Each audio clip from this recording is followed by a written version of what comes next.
Akhir-akhir ini internet dihebohkan dengan AI yang jago gambar. Sebut saja DALL-E yang dikembangkan oleh OpenAI, Stable Diffusion hingga Midjourney. Mereka semua adalah program yang berbasis artificial intelligence yang bisa menghasilkan gambar berdasarkan input user. Jadi misalkan kalian punya imajinasi tentang siksa di alam kubur misalkan. Maka yang perlu kalian lakukan adalah menuliskan imajinasi tersebut menjadi deskripsi tekstual.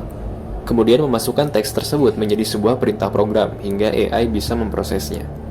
Nah, AI di sisi lain akan mengumpulkan seluruh informasi yang ada di internet mengenai siksa di alam kubur. Dan inilah hasilnya. Ini adalah sebuah hal yang baru dan yang menarik untuk diulik gitu ya. Kalian hanya perlu kurang lebih $15 untuk mewujudkan seluruh imajinasi kalian menjadi sebuah gambar. Dan tentu saja ada trial dulu. Kalian bisa mencobanya sekitar 20-50 kali mengenerate deskripsi tekstual yang kalian imajinasikan tersebut menjadi sebuah ilustrasi. Nah, tapi di sisi lain, hal ini kemudian memunculkan banyak sekali perdebatan mengenai kematian ilustrator, the end of artist, hingga anjloknya value dari sebuah seni visual. Karena kita semua tahu bahwa pertumbuhan teknologi itu tidak lagi linear, melainkan eksponensial. 1 atau 2 tahun lagi, kita nggak pernah tahu, mungkin ada AI terbaru di industri yang baru gitu, bukan hanya di industri seni saja. Nah, di sisi lain, sekarang AI sendiri baru ada di tahap narrow, tahap paling awal dari perkembangannya. Kan ada artificial narrow intelligence, artificial general intelligence, dan artificial super intelligence. Jadi sebetulnya fenomena ini hanyalah konsekuensi logis dari tumbuh kembangnya sebuah peradaban.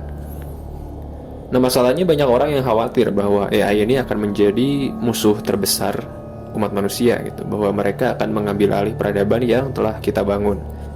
Apakah itu mungkin? Terlalu banyak variabel yang perlu kita kupas untuk menjawab pertanyaan ini. Tentunya kita perlu melihat teknologi sebagai alat dan produk dari cipta daya budi manusia. Dan para ahli juga sepakat bahwa satu-satunya spesies yang mampu untuk berbudaya adalah manusia. Dan produk dari budaya itu banyak sekali. Ada aksara, tarian, seni, termasuk teknologi. Produk-produk budaya tersebut saling menopang untuk membentuk sebuah peradaban. Jadi, AI against human yang sering kita lihat di film-film fiksi ilmiah, misalkan Terminator gitu ya, itu kayaknya gak mungkin, karena AI hanyalah produk dari budaya. Artinya ada manusia lain yang memiliki ambisi di belakangnya. Human against human dengan teknologi super canggih lebih masuk akal daripada AI against human. Karena bagaimanapun juga, ada satu hal yang hanya dimiliki oleh manusia, yaitu kemampuan untuk berimajinasi. Hewan pada umumnya mereka hanya bisa berkomunikasi secara signaling.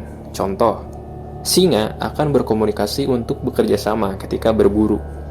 Tapi singa tidak akan pernah berkomunikasi untuk menggosipkan perselingkuhan tetangganya gitu, atau ketidakmampuan anaknya untuk jadi PNS misalkan. Artinya hewan pada umumnya hanya bisa berkomunikasi terhadap segala sesuatu yang bersifat empiris. Mereka tidak bisa berfantasi. Sedangkan AI basisnya adalah machine learning. Artinya, AI memerlukan data-data terdahulu untuk diolah menjadi sebuah output. Sepintar apapun AI, mereka akan tetap memerlukan data yang sudah ada. Mereka tidak bisa bekerja tanpa sebuah data. Nah, di sisi lain, manusia bahkan bisa menceritakan sesuatu yang bahkan belum pernah dia alami. Manusia bisa membuat premis-premis cerita yang bahkan tidak pernah ada di dalam realita gitu. Itu adalah kekuatan dari daya imajinasi manusia, dan imajinasi itulah yang membentuk sebuah peradaban. Jadi menurut saya kekhawatiran sebagian besar orang mengenai AI against human itu merupakan kekhawatiran yang gak berdasar. AI tidak bisa melawan manusia, tapi AI bisa merusak manusia. Karena ketika teknologi ditunggangi oleh ideologi-ideologi busuk yang tertawa di tahta kekuasaan, maka itu adalah awal dari katastrofi.